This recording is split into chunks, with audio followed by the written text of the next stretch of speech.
And it's so good to see each and every one of you here today. I do see some new faces, and that's wonderful to have you with us. And then for those of you that have been coming every time, Mark, some of them have been saying, and I've been saying to them, what are we going to do? You know, we've gotten used to coming even on a Thursday or Tuesday, and it looks like to me we've got to plan some more things. Okay, all right. Amen. That'll work. That'll work. It looks like it, because this is a popular thing. You remember if you were here the first time, I said something about working so hard, and at that time I said working with the peanuts so hard. Well, I've got them ready for you. So just make sure when you leave to grab a few for your pocket. I'll be out there. I didn't want to give them out to people who might have allergies, so I'll have some at the door for that, Mark. We got to end, kind of. Okay. That we begin. And Stephanie, I've got to share something special with them.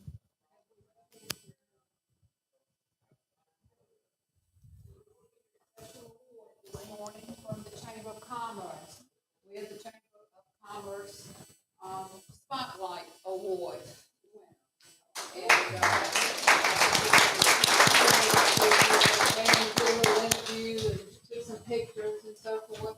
So it's always good. But again, glad y'all are here. And as I always say, we're going to turn it over to the man that sets the pace for us. Oh, okay. It's Tony. I don't know. And I'm going to get the videos. Okay. All right. Thank you again for showing up. This will be part 4 of a 4-part series on the history of Granville County. A friend of mine said the pressure's really going to be on you today. And I said, why is that?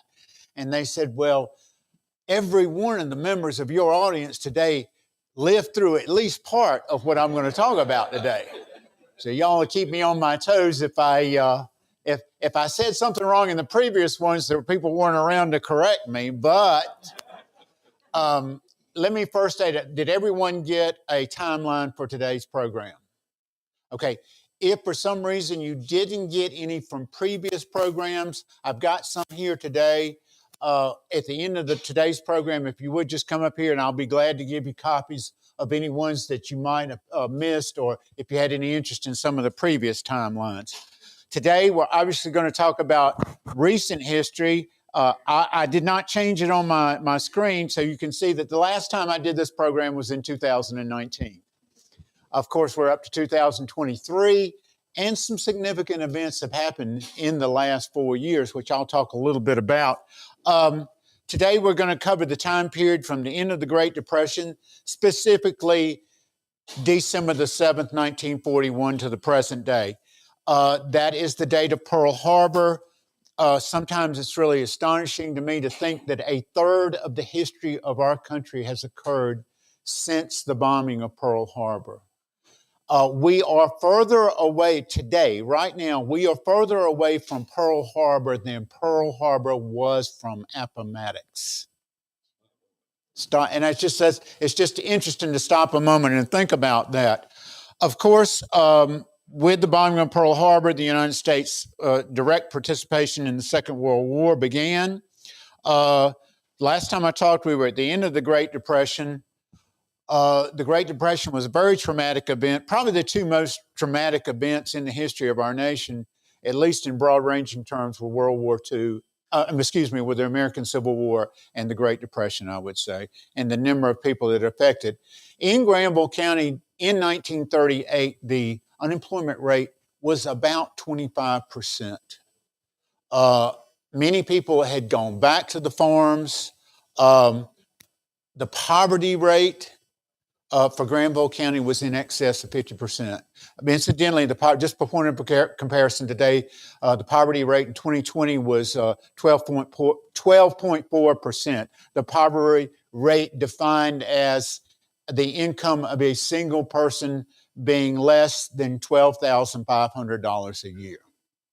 So that'll give you an idea of the economic dislocation. I know this is hard to believe, but in the eve of World War I, guess what was king in Granville County? Tobacco. Though I will say textiles was a close second, and I'll talk a little bit about textiles today too. I'm from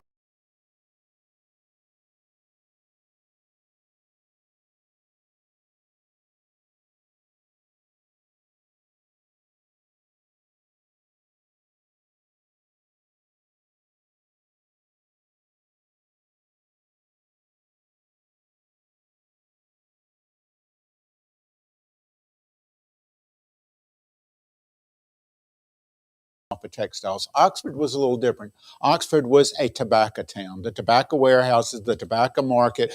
Even now, if you get up early enough on a misty morning, you can smell the tobacco from those tobacco barns and storage out there on Industry Drive. It's still here, and still here in a big way. World War II. Well, before that, let me talk a little bit about tobacco, and particularly in the 20th century, the long reach that tobacco from Granville County had throughout the world. Billy, you'll be able to speak to this, so correct me if I'm wrong. I've got to talk about some people from this area that went out into the world, promoted tobacco, spread tobacco, showed other countries and other cultures how to grow tobacco, and integrated it into a worldwide tobacco network.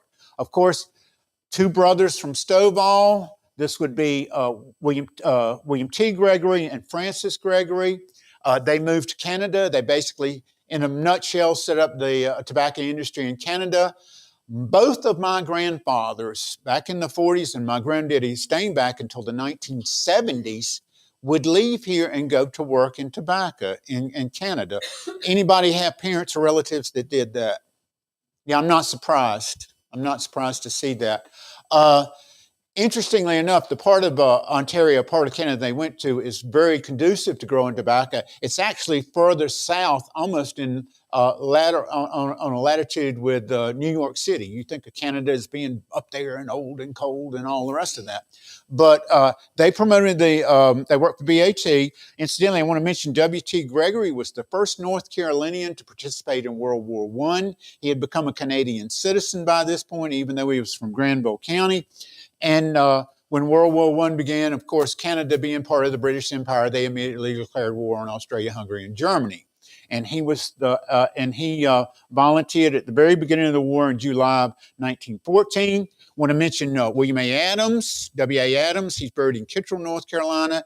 He is the man who basically introduced tobacco to Japan. He was personal friends with the Emperor of Japan. W.A. Adams, many of you may know, was a prominent tobacco distributor here in Granville County up until about 20 years ago. Want to mention the three Parham brothers. I can't remember. There's George, Roger, and I think William, but everybody knows them by their hair color, which would be red, white, and black.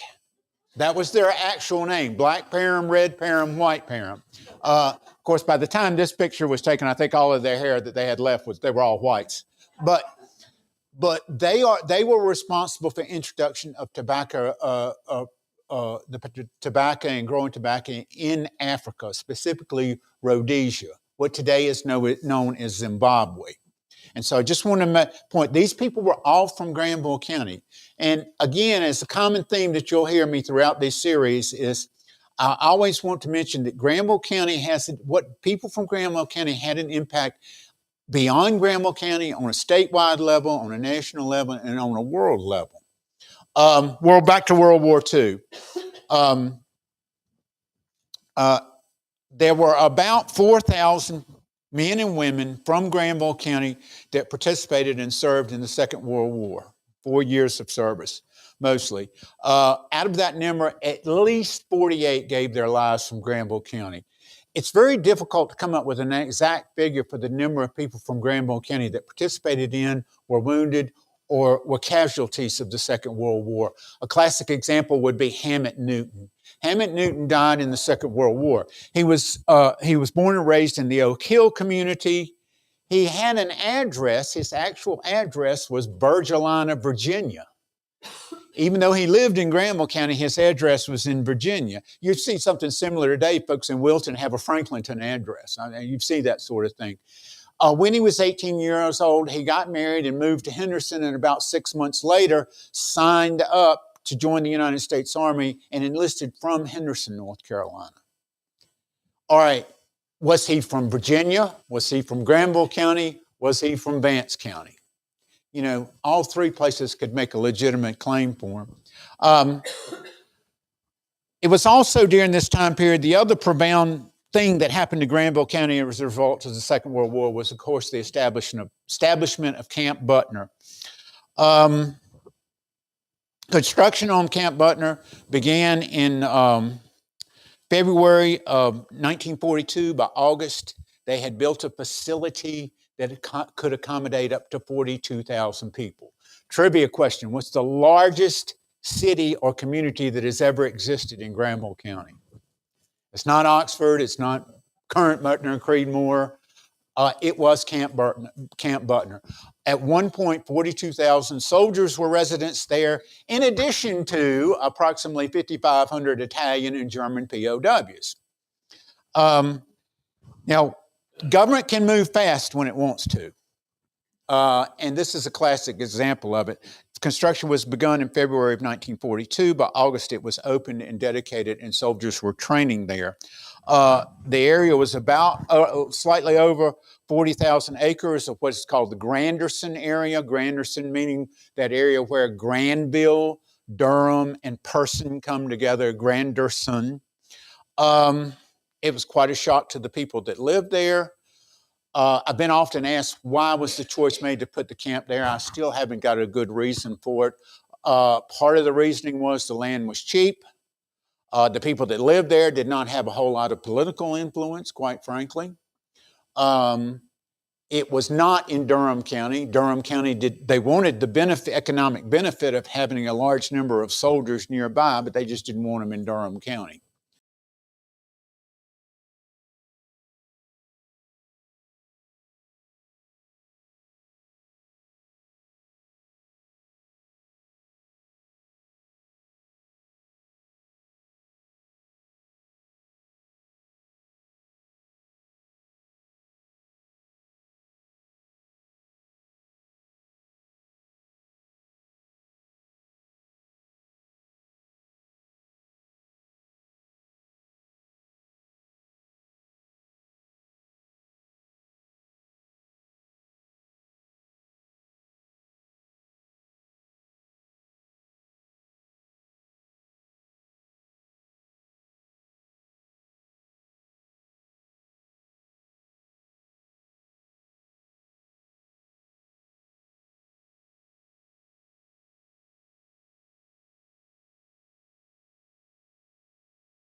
Be done quickly. Another important thing about Camp Butner is when it was built, it needed to be built and built fast. They ran three shifts, 24 hours a day. This is a federal government project. This is not a state project or a local project. Ideas and rules and regulations with regards to segregation did not apply. The federal government said, we need to build a camp. We don't care if you're black or white. Come on down here and help build the place. And this is the first time on a large-scale project in Granville County that there was integration. And so this was precedent setting. Obviously, the apparatus and the setup for Camp Butner eventually morphed into Butner, that community of Butner, and I'll talk a little bit about that more in a bit. I want to talk a little bit, too, about some folks from Granville County that fought in the Second World War that made a difference. This is Grover Golson. He was from Oxford, North Carolina. During the Second World War, in his airplane, I think it's P-42 Lightning, he's P-38. Well, I was close. I was close. See, this is what they warned me about. I was only 4 digits off. He fought in the South Pacific and became an ace. He shot down 5 Japanese aircraft, probably a 6th one. He was listed as probable. He was from Granville County. Just talk about, this is just meant to be representative of kind of the breadth and depth of people that came here, that came from Granville County that served. This is Bert Glover. Mr. Glover was born in 1916. He died a couple of years ago at the age of 102. I had the privilege of doing an oral history interview with Mr. Glover. He served in Italy and the Mediterranean and North Africa. His mother and father had both passed away by the time he was 14. He grew up on a farm near Stem, North Carolina, so he had to go live with an aunt in New York City. And I asked him, I said, that must have been a heck of a transition from STEM, North Carolina, to New York City. He said it was worse than that. He said it took him 3 days just to figure out how to walk in New York City. And I was like, well, what do you mean? He said the tallest building he had ever seen in his life up to that point was the courthouse in Oxford. And he said when he got there and got off the bus, he saw all these skyscrapers and he literally could not keep his balance. He served in the Second World War. Justin B. Lyons, he was one of the last Americans to surrender at Corregidor. He was on Corregidor Island. If you know anything about World War II, that was probably the low point for America, in which the last resistance of Americans in the Philippines, this was the beginning of the Bataan Death March, in which 75,000 Filipino and American POWs were treated horribly, and only about a third of them survived the march from their POW camp to their permanent camp in the Philippines. Want to mention, this is Myrtle Critcher. Myrtle Critcher was one of about 100 Granville County women who served in either the Army or Navy Nurses Corps. This was a separate branch of the service affiliated with either the Army or the Navy. My aunt Ruth served in the Nurses Corps during the Second World War. And I'll just say, as someone who was born in 1960, a baby boomer, I had 15 aunts and uncles that served in the Second World War. It loomed large. When I was growing up, there were all sorts of TV shows. Everybody's parents had either served in Korea or World War II. It loomed large. There are still, even today, something in the neighborhood of, I think, 130,000 World War II veterans still living. There's even 2 still alive in Granville County. Mentioned the Hunt brothers. This is a reunion. All 3 of them got leave at the same time and came back to visit their mom and dad here in Oxford in July of 1945, unbeknownst to all 3. Their mother was delighted. This is Dan Hunt.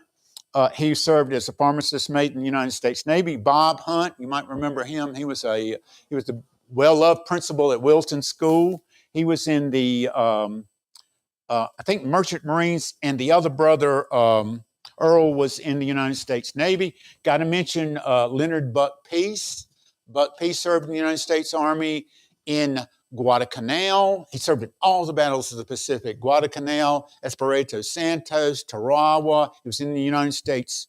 He was in the United States Marines all the way up to Okinawa. At the North Carolina Veterans Memorial in Fayetteville, there are 100 counties in North Carolina, and each county has a handprint of a veteran from their county. And the one who is represented from Granville County is Leonard Buck Peace, who incidentally also became the first African American in Granville County to ever be licensed to be a plumber. Want to mention the 5 Talton brothers. All 5 of these brothers served in the Second World War. It's hard to imagine a family with 5 brothers these days, much less 5 that all served in the military at the same time. They all 5 came back home. Have to mention too, the gentleman in the middle is Gorham Webb, the brother of well-known James E. Webb. You might have heard me mention Gorham Webb before. He served at Wake Island. He was captured in December of 1941 with a group of the longest-serving POWs from America during the Second World War. They served longer than anybody else. His nickname was Spider. His name was actually Spider Webb. When he got out of, that's what they called him. Incidentally, his father was J.F. Webb, who was the superintendent for which J.F. Webb School is named. After the Second World War, he came back. There's an interesting story I like to tell. He was only a captain. He did eventually rise up to the rank of major. He was assigned to the Pentagon after the war. He became a lawyer in Washington, D.C., and he was walking down the hallway in the Pentagon one day, and a group of about 4 or 5 generals was walking by, and one of the generals recognized him, and he stopped and saluted him in the hallway. And the other 4 generals that were with him, he was, well, they stood there and saluted him too, right? And so, and they talked to him briefly, and he walked on his way. And the other general says, "Why did you stop and salute a captain?" And he said, well, that was Gorham Webb. That's Spider Webb. He was at the Battle of Wake Island. And the other generals goes, oh, okay. They knew what he had been through. He lost something in the neighborhood of about 60 pounds when he was a POW. The last year of the war, he only ate rice was the only thing that he ate the last 6 months of the war. Certainly need to talk about STEM resident. This is Martha Hardy Olson. Martha Hardy Olson. She was one of the 6,000 or so civilian POWs that were incarcerated in Manila by the Japanese. This was an area. They were housed in an old university buildings and a university building complex in downtown Manila. I looked it up and compared it on Google Maps. This would be about the size of, say, Vance Granville Community College. Almost 6,000 people living in just that complex of buildings. She and her two children were there. She had a child that died in captivity. The child had tuberculosis. There was no decent medical care. I encourage everybody. These are some of the men that were in this prison. It's called San Tomas Prison. What's the name of it? She kept a diary, and we have a copy of it at the library. And she couldn't, of course, she wasn't allowed to read or write or do anything like that by her Japanese captors. So she would write in just the tiniest little writing on toilet paper or on the back of a matchbook or something like that, so that after the war she could have her diary and she could have documentation of what happens. And I would encourage everybody to read that if they get a chance. Some other folks, got to mention Samuel Knott. He died during the invasion of the Philippines. Private Robert H. Newton. He died at the Herdigan Forest battles in November of 1944. He was one of the first soldiers to enter Germany as the Allies progressed their march across France and Belgium into Germany. Eugene Denny from Berea, he landed at D-Day and died about 2 weeks later in battle in Normandy. Lieutenant Beverly Sampson Royster died on Guam. His father had been a general in the National Guard, and his grandfather had also been a general. The Royster name, Beverly Sampson Royster, is a name you probably know well. There's been several generations of Beverly Sampson Royster in Granville County. The local Veterans of Foreign War post is named for him. Got to mention Robert Hargrove Jr. Sometimes in war, we always think about the people who died on the battlefield. He died in a Jeep accident in Germany in November of 1945. This was after the war was over and the Germans had surrendered, and he was part of the occupations force. He served in a uniform and died in an automobile accident in service of his country. So we certainly want to mention him. Those are just some of the many people. Got to mention the USS Granville, which was a transport vessel named for Granville County. There was a bond drive. You remember war bonds? The government sold war bonds to raise money for the war effort. And for its size, Granville County raised more bonds per capita than any other county in the United States. That tells you the level of dedication of the people of Granville County. As a reward for that, they had a ship named for them. And that's the USS Granville. And incidentally, about 20 years ago, when a large portion of the veterans that were still alive that had served on the USS Granville, they had their reunion here in Oxford. Camp Butner, I've talked about. There were several divisions that were trained there, the most prominent one being the 78th Lightning Division, which participated in the drive across France. There was also another division here that was training for the invasion. I think it was the 17th Division, but they were in training for the invasion of Japan. And it's really interesting. Remember those POWs I was talking about? There were about 5,000 of them. The Italians were released after Italy surrendered in 1943 to the Allies, but however, the Germans stayed here. Most of these Germans were captured during the North African campaign. Obviously, it was easier to keep German POWs away from Europe, lessening their chances of escape. Incidentally, there was one German POW that escaped in 1945 and went to Chicago. His name was Victor Rumschlackler, I think Rumschlackler, but he picked a name. He worked for a family, which you could do if you were German POW. You could work locally. They would actually let you work in tobacco, and you get paid a little bit for it too, or you could come and work on a dairy farm. The men folk were off at war, and a good chunk of the women were too. So, there was real shortage of labor. And incidentally, he escaped. This guy is really interesting too, because he escaped, went to Illinois, to Chicago, and worked in a hotel that was across the street from the regional FBI bureau. And he finally surrendered in 1958. He surrendered. He went up by the name, he went by the name of Joe Pruitt. And he worked with his Pruitt family in tobacco, and he would tell these stories to his friends in, where he worked, about working in tobacco in North Carolina and all the rest of that. So he assumed a Granville County persona. But like I said, he actually turned himself in 1958. He got arthritis and couldn't work anymore. This is a fake Japanese village that was built by German POWs that existed in Granville County, North Carolina. You'll see some weird things in history, I'm telling you. But a fake Japanese village in Granville County built by German POWs so Americans could train to invade Japan. I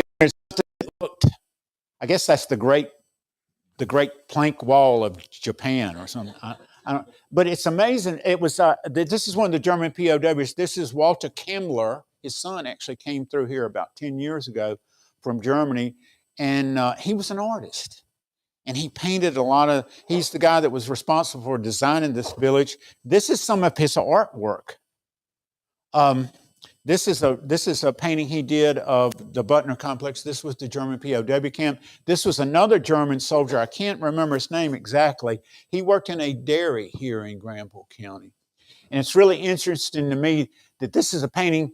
You've got this is very German-like, little Tannenbaum village there, and he's working in the dairy farm, and there's snow, and she looks suspiciously like Eva Braun to me. She really does. It's just but the Camp Butner Museum has a lot of this stuff. It's a great local museum, and it has a lot about Camp Butner in World War II. Here's one from the You Can't Make This Stuff Up department. Because all the doctors had been called up for service. Even older doctors, middle-aged doctors with children had been called up. There was a doctor shortage. And as a consequence of that, during World War II and right after World War II, there were only two doctors in Oxford. And that was Dr. W.L. Taylor and Dr. Norwood. And wouldn't you know it, they were in a head-on collision with each other. And actually, Dr. Taylor was badly injured, and Dr. Norwood, who was also injured, was able to crawl out of his car and go over and administer first aid to Dr. Taylor and probably save Dr. Taylor's life. Dr. Taylor, for the rest of his life, not this Dr. Taylor,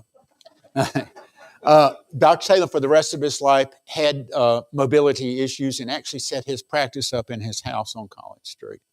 And they had to bring in a physician from Camp Butner, which incidentally, the hospital in Camp Butner, in terms of size, that was U.S. Army Hospital there, which later became John Umstead Hospital, was physically the largest hospital in the state of North Carolina. Let's move on and talk a little bit about Butner after the war. Because of the efforts of the two Umstead brothers, you've heard of there's John Umstead on the right, and there is William B. Umstead on the left. He was a senator and governor of North Carolina. He was a prominent state senator. He was well known for getting his legislative agenda passed by the legislature. In the period of some 20 years he was in the legislature, he got almost 270 different bills and acts approved. John Umstead was gregarious, life of the party, a loud person, center of attention. His brother was the complete opposite. His brother is about as charismatic as he looks in that picture. He is the last person that probably was ever have been able to be elected in North Carolina without any kind of media presence. He was elected governor in 1954. This was right before television had taken off. He was not telegenic. Both of these gentlemen were born and raised in the Bahama area of northern Durham County. John Umstead's son was killed in the Second World War at Sappan Island, and he kind of had a personal epiphany. He said, he realized, he thought, the death of his son made him stop and think, what had he really done to make society better? And he felt that he had lived a very frivolous life and not too consequential life. So he dedicated himself to the improvement of, at the time, people that were called mentally disabled or mentally ill people. At the end of the Second World War, with the neglect of state facilities and the focus on the war, something like 800 mental patients or people that had mental disabilities or mental illness were not housed at Dix Hill. They were housed throughout the state in local jails. Dix Hill, he reformed Dix Hill. He created the establishment of John Umstead Hospital. And indeed, the two brothers together, so many of the things, the complex of Butner, I'm talking about the federal prison, Polk Prison, C.A. Dillon, John Umstead, Murdoch, the Center for Alcohol Recovery, the National Guard training facility, all of these things, which incidentally, the area for this hospital that the state of North Carolina bought, the old Army hospital, they bought for $1 from the government. At the end of there was something like 1,700 different buildings and structures at Camp Butner. If you wanted a house or a church or something, you just go down there and get it. It's yours if you can move it. If you go down Martin Luther King Boulevard on the right where the medium comes together and you're going out, right before you get to the shopping center, you'll see two little houses on the right. They were from Camp Butner. Mount Hebron Church on Highway 96 was surplus from Camp Butner. Today, approximately 9,100 people either live at facilities in Butner, North Carolina, or work at the facilities in Butner, North Carolina. It's the largest concentration outside of Raleigh of North Carolina state government buildings and offices. Of course, this led to the establishment of the community of Butner, which is one of North Carolina's most recent incorporated towns. It was incorporated in 2007. Certainly want to talk about the Umstead brothers and development of Butner. This is the old Camp Butner vehicle recovery and maintenance facilities, this huge complex of buildings. This was later bought by the Mount Hope Finishing Company, which was one of the world's largest textile manufacturers. They actually they would take raw cotton and clothing, denim, and they would modify it into draperies or pants or whatever. It was called the finishing process. They were originally set up in 1901 in Massachusetts. In 1951, they began their move to North Carolina. This is one of the first large industries to move from up north to North Carolina. This began a process that eventually in the 1960s led to the establishment between Raleigh and Durham of Research Triangle Park. Because North Carolina by then was what was called a right-to-work state. Wages were cheaper. There was a ready and willing labor force here. A lot of people that own businesses up north and industries would come to North Carolina because of the cheap land, the cheap labor, and the favorable tax rates that they got. Mount Hope Finishing Company was one of the first in Butner, North Carolina. Got to mention the Thrifty Tri-Wheel Company, which opened in Oxford at the old buggy factory right here where the old jail was, and the complex right across from this side of the courthouse. That was where all the government offices, incidentally, on the first floor for the entire county of Granville, including the library, were located. On the third floor, they had the Thrifty three-wheel manufacturer.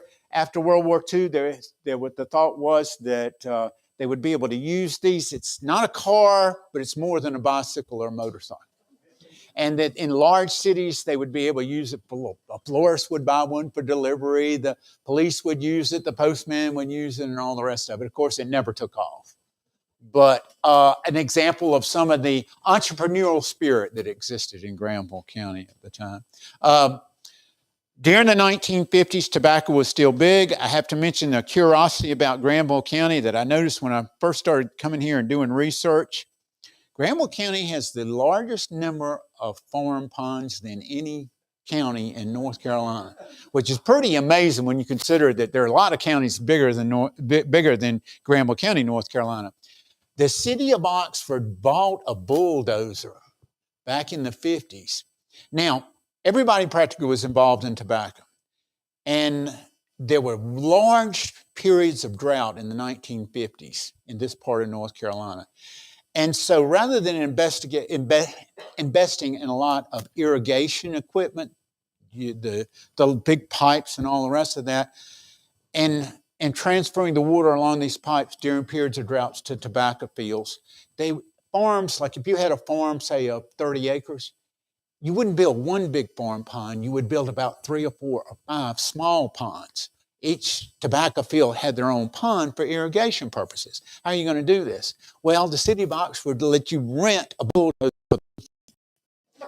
And so what people would do was they would rent the bulldozer for the weekend and build them a farm pond over the weekend. And as a consequence, this will give you some idea of the number of ponds and farm ponds. I think it's something it's over 1,800. I know that.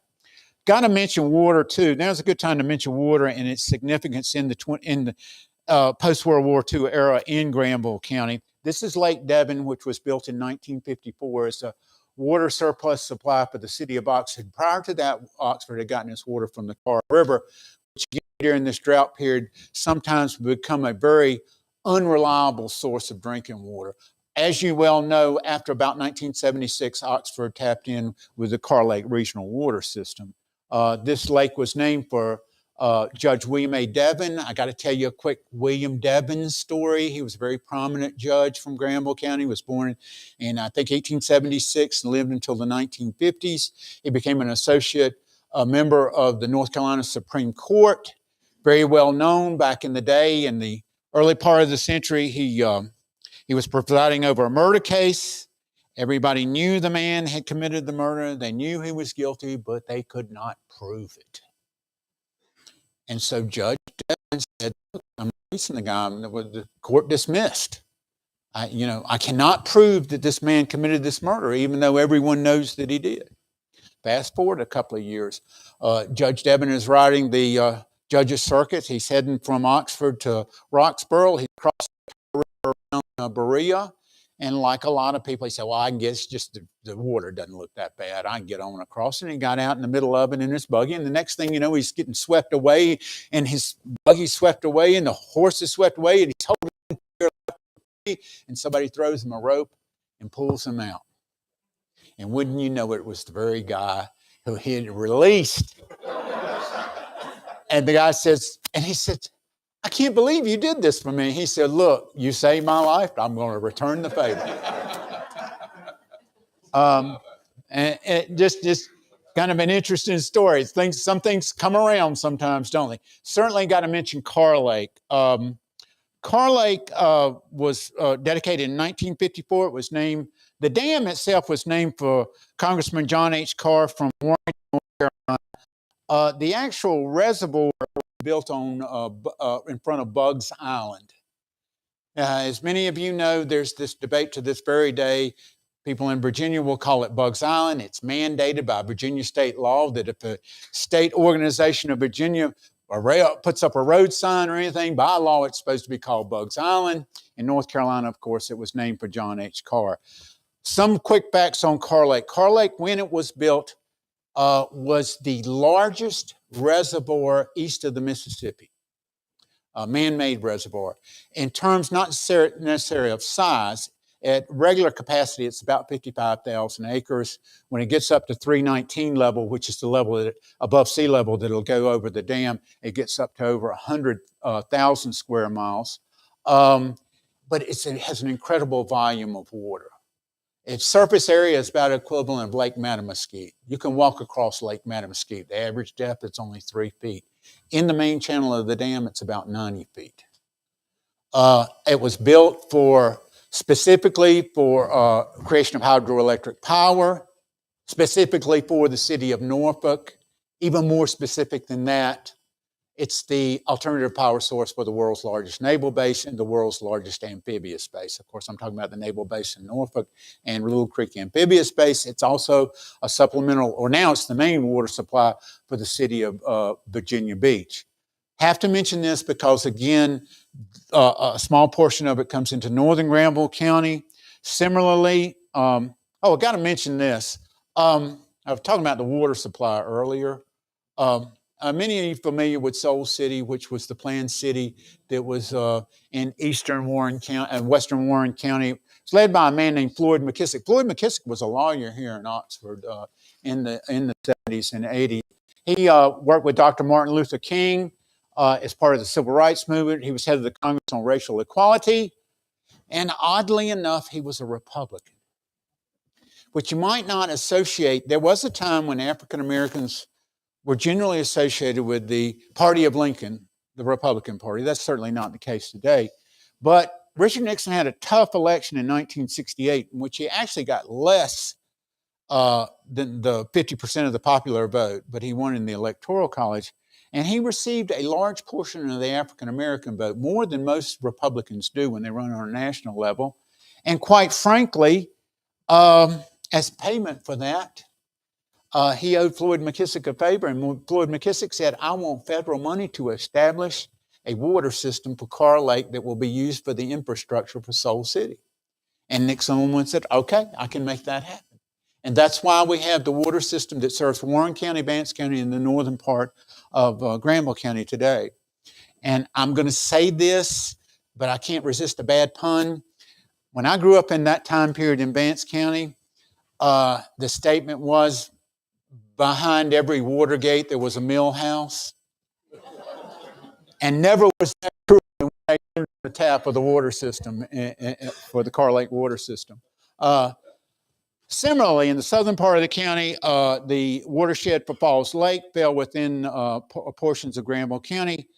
There's a disturbingly recurrent theme here, as with Camp Butner. About half of the people to a third of the people from Camp Butner never moved back. They never got their property back. Similarly, the land for Carr Lake, in the watershed for Carr Lake and Falls Lake in Granville County, the people really were not given fair and equitable compensation for their property.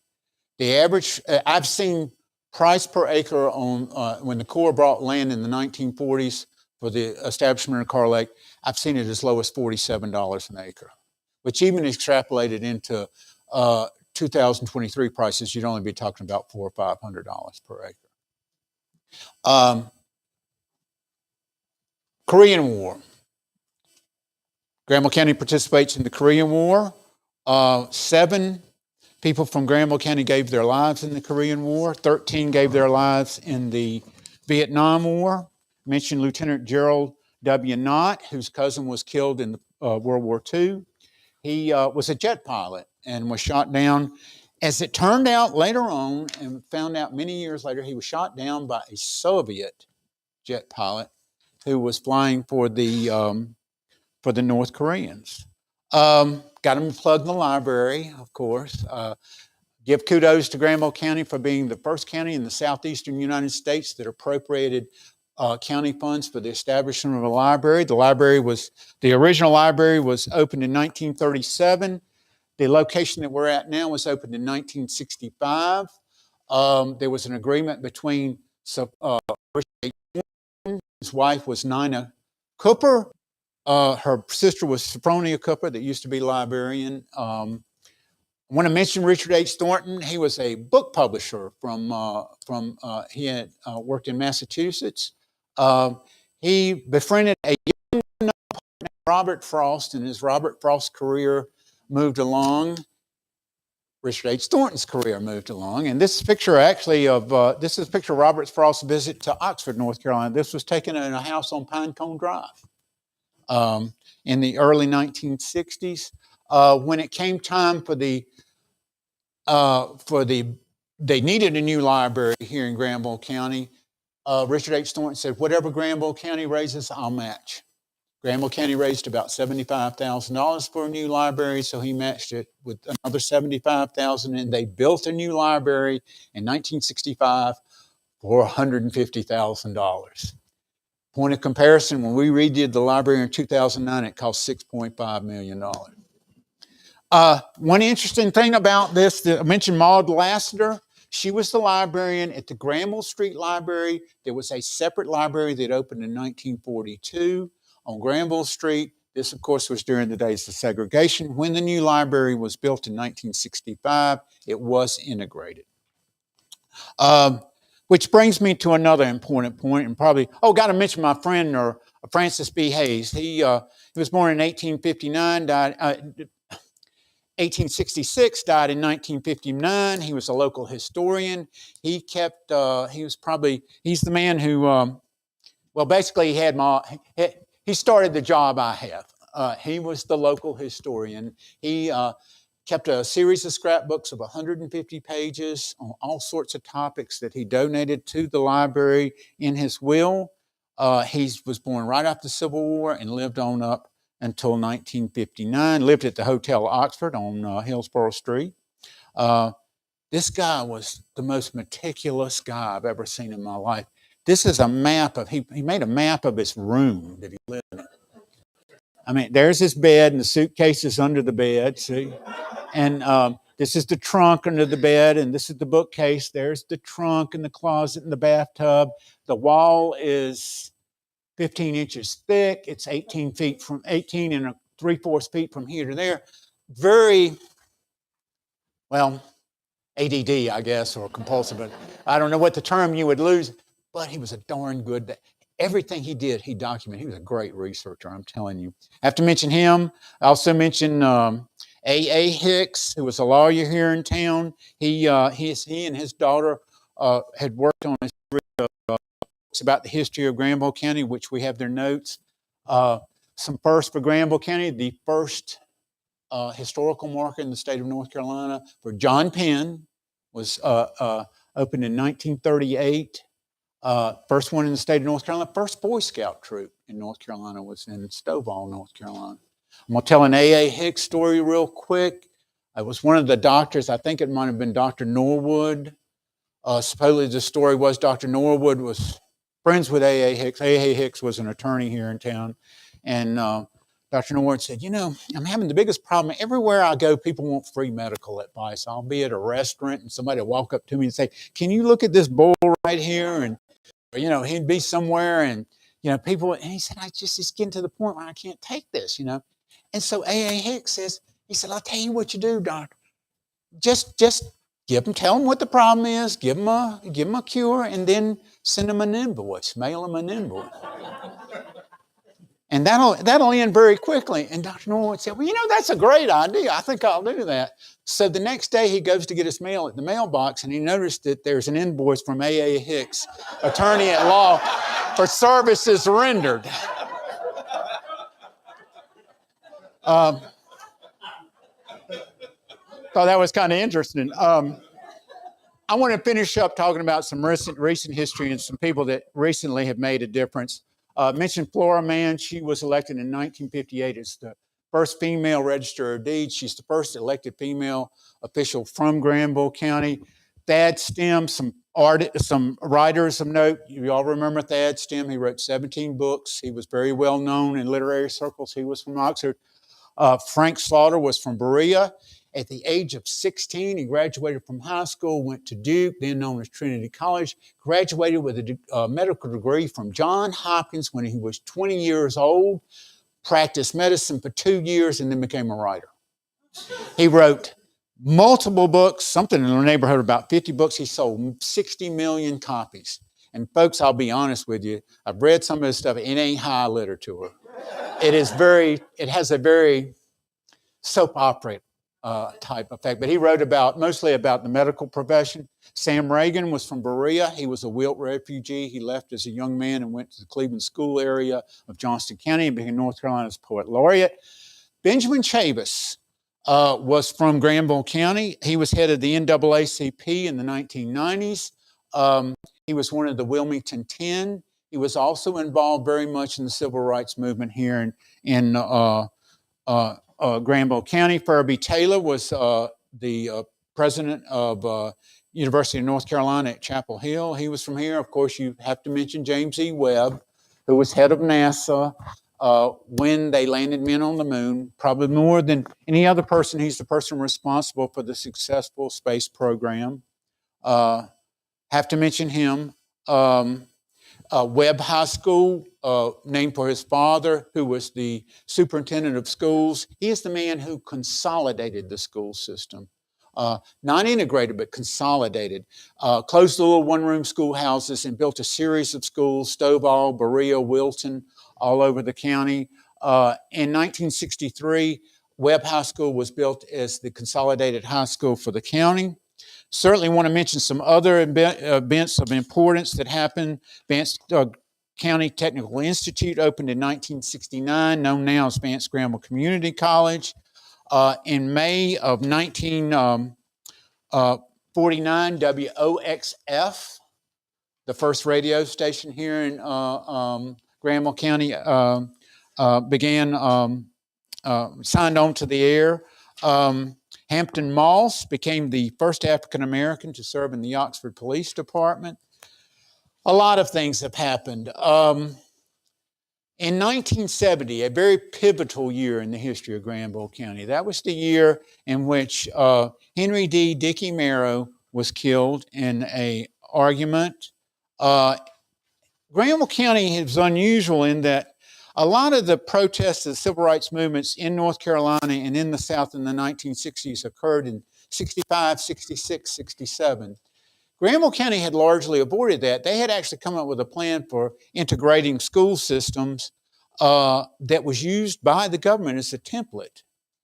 The Marrow case actually was the catalyst for demonstrations related to the civil rights movement.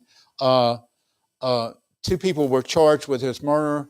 They were acquitted by an all-white jury. This led to the real establishment of the civil rights movement in Granville County for the next 18 months, the next year and a half. African Americans boycotted white businesses. Of course, you know a lot of this story from Tim Thomas, but sign my name. Eventually, this did lead to the end of integration in Granville County. 1970, let's see if I can find it here. Granville County's population had actually dropped by 1970. Let me read you this. In 1970, there were 32,762 people living in Granville County. Now, keeping in mind, by point of comparison, in 1880, there were 31,000 people living here. So in that time period of 90 years, Granville County had virtually grown none. The poverty rate was still at about 30%. Tobacco was waning. Something had to change in Granville County.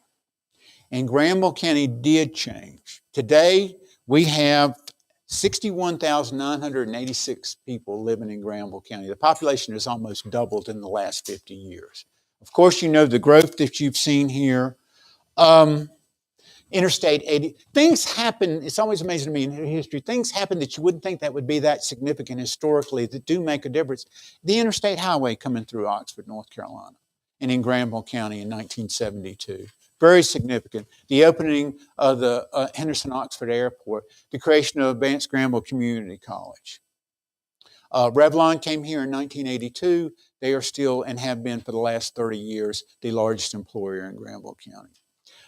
There's a lot more I could talk about. I've tried to put a lot in here. 85, Vance Granville, the airport. Certainly got to mention in 1990 the coalescence of the opposition to the hazardous waste incinerator. That was probably the most significant event of the 1990s in Granville County. Of course, just to refresh your memory, the Jonesland site, which became the Granville Athletic Park, was a 48-acre site that was picked for a hazardous waste dump. Because of the opposition of the people of Granville County, that did not happen. A local lawyer named John Pike came up with the rather brilliant idea of taking the 48-acre site and selling chunks of it that were about 2 feet by 2 feet for $5. what he wanted to do was create a bureaucratic nightmare so that the state and the company it would take them forever to locate all of the individual owners. He sold it for $5. He sold 8,000 of them. I've seen a stack of them before. They're about this high. Probably, like I said, one of the most significant events that happened. The super collider was also proposed for here, but given the resistance that they had seen with the hazardous waste incinerator, they pretty much dropped that idea after some opposition. A little bit about the history of Granville County. There's our courthouse, Granville County, North Carolina. I've tried to cover a lot. I think the trajectory for Granville County is positive and is moving forward. It may be like this, up and down and up and down and up and down, but it's still going forward. A lot of progress has been made. A lot needs to be made.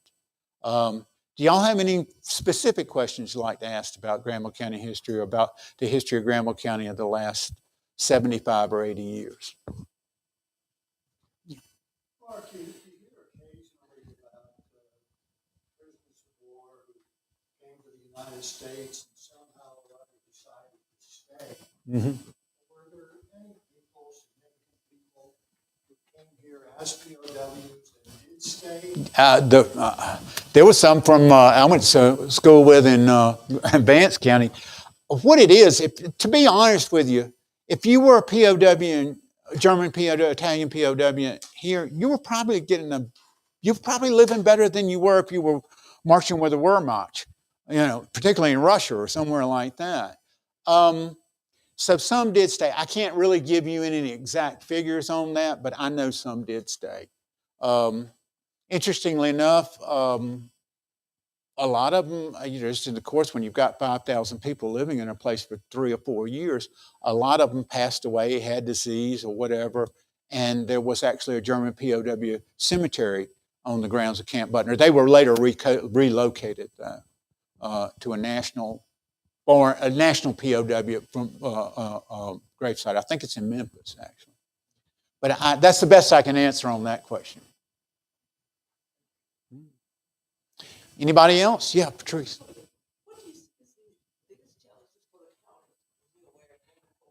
My opinion is this. We've seen tremendous growth in South Park County. Collectively, Butner Creedmoor is now the largest town in Granville County. It's larger than Oxford. Okay? The growth that we're having, there are wonderful things about Granville County. I want to see us grow, but I don't want the growth to be so pervasive that it destroys the very thing that makes people want to come here to begin with. I don't want to see a county that's full of stoplights and sprawl and one development after, my opinion. And so there has to be a balance of that. There has to be a balance between the old people and the people that have been here, but they need to be accommodating to the new.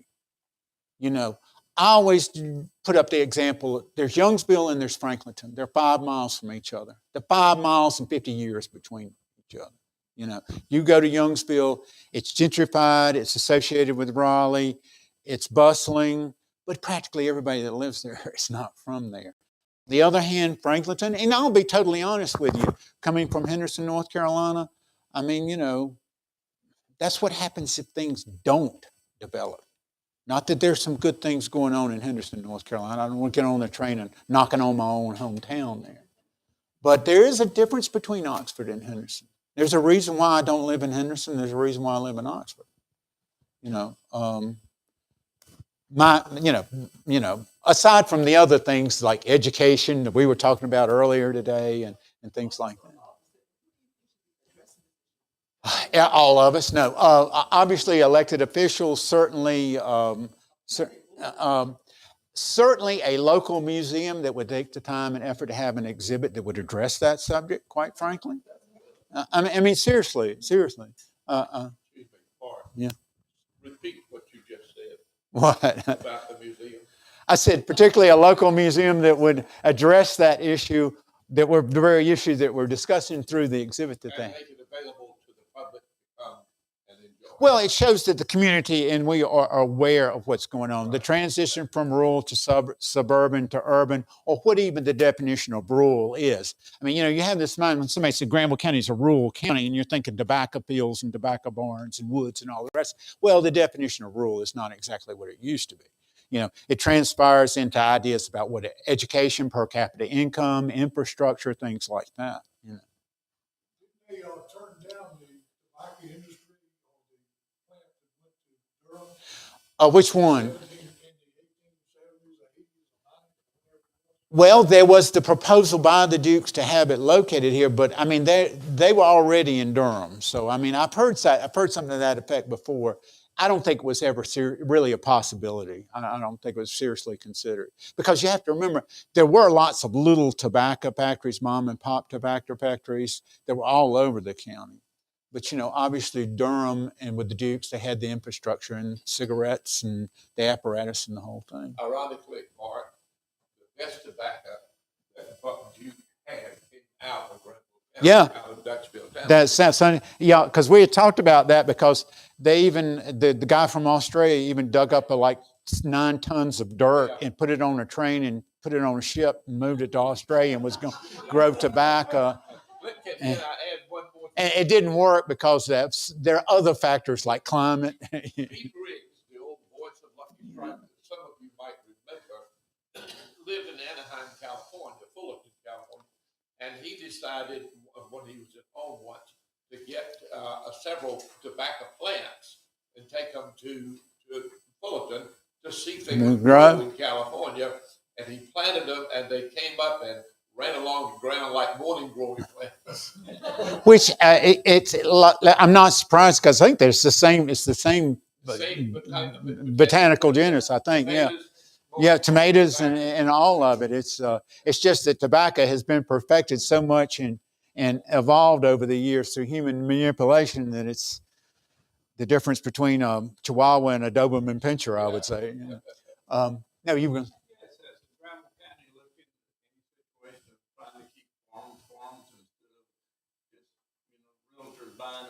Well, yeah, because you have things like, there's some issues about that. There's that they've talked about with regards to keeping farmland, because once you lose it, having things like green belts and all the rest of that. I will say that's problematic too, because then you're talking about a level of government supervision and regulation that people in Granville County who are already sensitive because of Camp Butner and Falls Lake and Carr Lake and Interstate 85 and the Super Collider and the hazardous waste incinerator are quite touchy when it comes to the government regulating on a large scale. But there has been discussion. There has been, land conservancy and things like that. I hate to see that. You don't want to see that lost either. Anyway, in that vein, this state for a long time has lost more land from forestry and agriculture than any state in the United States. And look how much growth they have had in population. I mean, Johnston County comes to mind right off the bat, because my father was from Johnston County.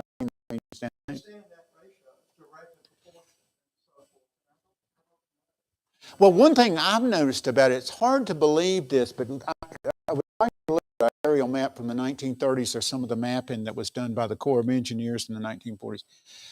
There's probably less land under cultivation now in Granville County than probably any time going back before the Civil War. We probably have more land under forestry or gone to nature than in any time easily since the Great Depression. You look at the land during the Great Depression, it's all under cultivation. Practically 90% of it, I would say. I'm just saying that from what I observed.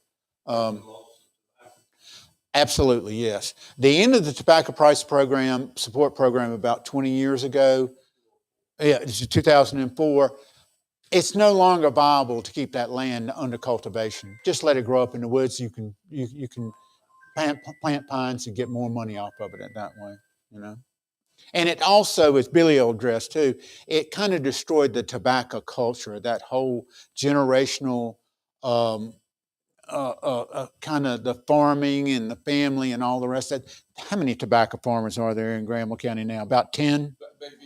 Maybe a dozen. Yeah. 10 to 12. Now, you know, And they're large. and they're not farmers, they're agribusinessmen. I'll make a quote, last quote from my granddaddy. My granddaddy used to say, I remember when this country, he was talking about the cost of equipment. He said, I remember this country made 1 million tractors and they cost $500 a piece. He said, now they make 500 tractors and they cost $1 million a piece. And that kind of sums it up in a way. It kind of does. So anyway, and as I always, if you'd like to learn more, come visit us at the North Carolina Room, the Richard H. Thornton Library, or come visit us here at the Granville County Museum.